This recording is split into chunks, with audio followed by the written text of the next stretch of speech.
What about you? Yeah, I did alright. I got it my first time, but everyone just like worried me silly. Yeah. Oh yeah, I got told that they get out and they measure how close you are to the curb. That type of stuff. Yeah. I thought I might have failed in the beginning, but I think I must have guessed right. Alright. Because I did get it my first time, and I just spoke to the lady the whole time about her getting a divorce. And yeah, she was actually really cool, and we just talked about a divorce the whole time. And if music's on or if I'm chatting, I can drive easier. Yeah, I agree with that. It kind of relaxes you slightly, so you're less nervous. Yeah, we got my driving teacher though when we came back. Yeah. I pretended to cry.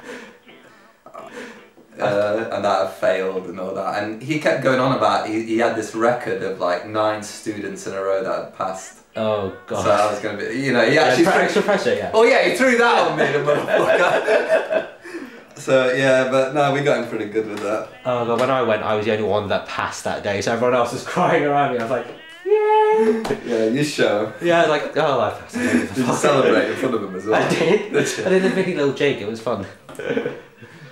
Well, I mean, it feels more like I don't want to like just be rambled off catchphrases, you know what I mean? No, yeah, you're like stuck in metaphor and crap.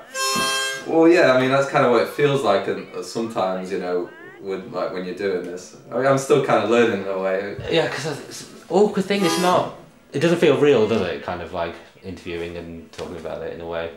Well, no, I mean, I've never really like talked about myself before. Yeah. I just find it a bit strange. I mean, I do. I guess it makes it easier that I love I love like film and. Yeah, and you love what you're doing. Oh yeah, like if it inspires like some people to go out there and like try to make a film like this way instead of, if it gives people strength, because I know like the money aspect kind of puts people off making films, doesn't it? Yeah. I mean, I don't know how much people have got. 200,000. I mean, that sounds like a lot of money to me. Yeah. 200,000 for a film. I mean, you can buy like a serious like house for that, couldn't you? Like, let alone making a 90-minute film. I just find that on the street you get more interested in the funny things like what goes in scripts sometimes. Yeah. You get different people's perspectives, and that can give you like a whole new world rather than just your own. Oh yeah, and you're just having, it's spontaneous, isn't it? Yeah. And you can't always write it the way it's said, or you get like the pause right and all that. Yeah, it's really awkward writing dialogue. Oh yeah. Well, I bet like comedies. I imagine what the jokes that are said before the camera starts to roll out. Yeah, I'll probably 10 times what's better on the scene. I couldn't imagine writing a comedy. I imagine that's probably the most difficult thing to write. Yeah. I wonder what sense of humour you'd have to write a comedy. You'd have to have a really twisted one, I'm guessing, or something quite extravert. Yeah, I like twisted sense of humour. Yeah. Like it's like Blue Velvet, that sense of humour gets me. And yeah. I guess like Caddyshack. Oh, okay, sorry, cool. Hot Shots. Oh, no, not Hot Shots Part 2. No, I've not seen that. There's another. I've got that DVD at home, but I've not actually watched it yet.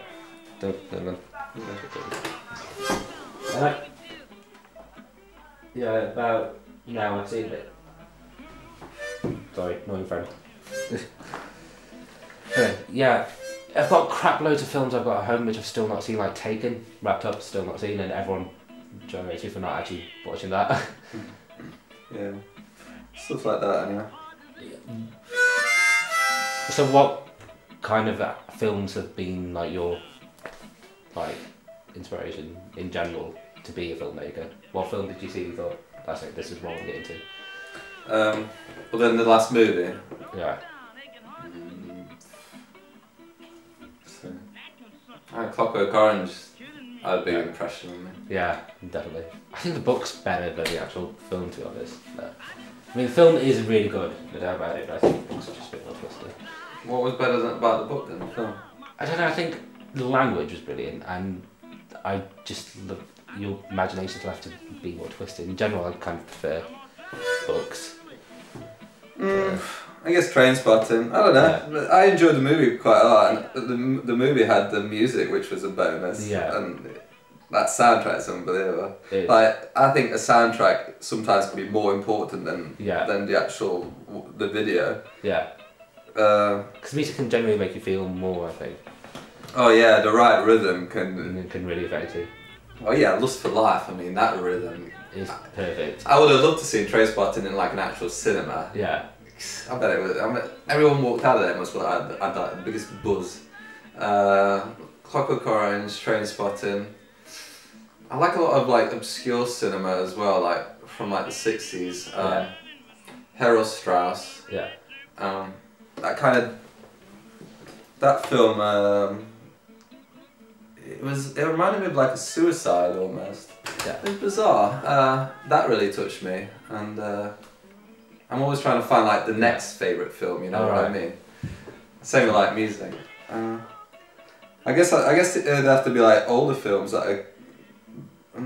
Let's see. There seems to be like correlation. There seems to be like sort of desperation and the truth of this desperation in the films that you like. Not only that, I just like. Well, yeah, truth has got to be like a big aspect, but I also like the fact that the filmmakers kind of go. They take a chance in what they're trying to. Yeah. They're not writing a script, and it's not like beginning, middle, end, all that type of thing. Yeah. It's like the freedom. I think the freedom that they've taken. Yeah. Like Performance.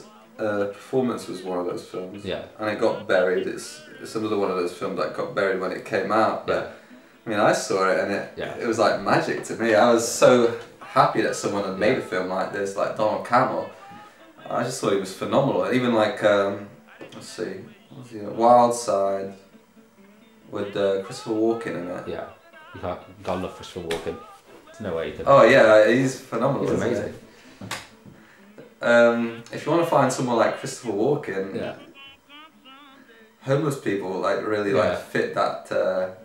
It's like they're on the same wavelength. Yeah. And I don't find it's strange because I really I enjoyed talking to these people. Like society kind of views them as being like, well, don't go near them. They're the local drunk or they're the local homeless person. I mean, I've got a guy who's walking backwards. Yeah.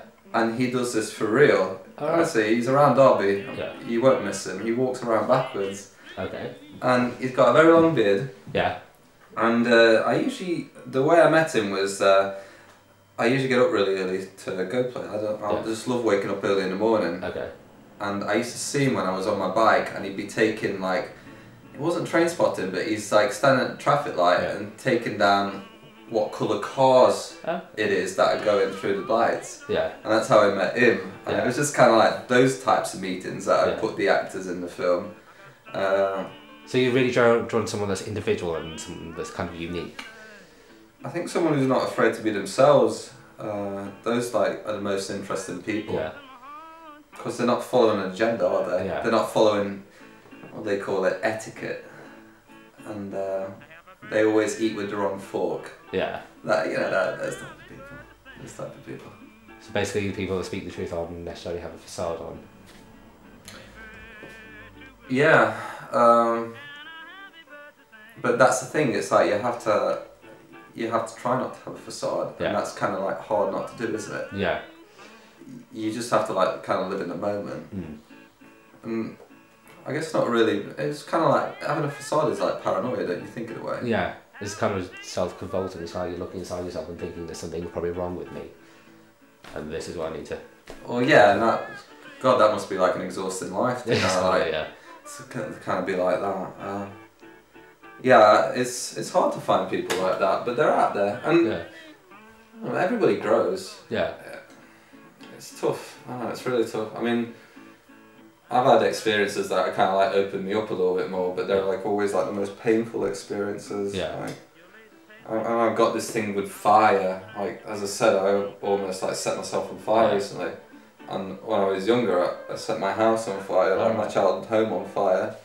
That was the reason why we left England. Yeah. Was I was playing with matches, and I set the house on fire, and they had to throw me out a window. Jesus. Yeah. My sister.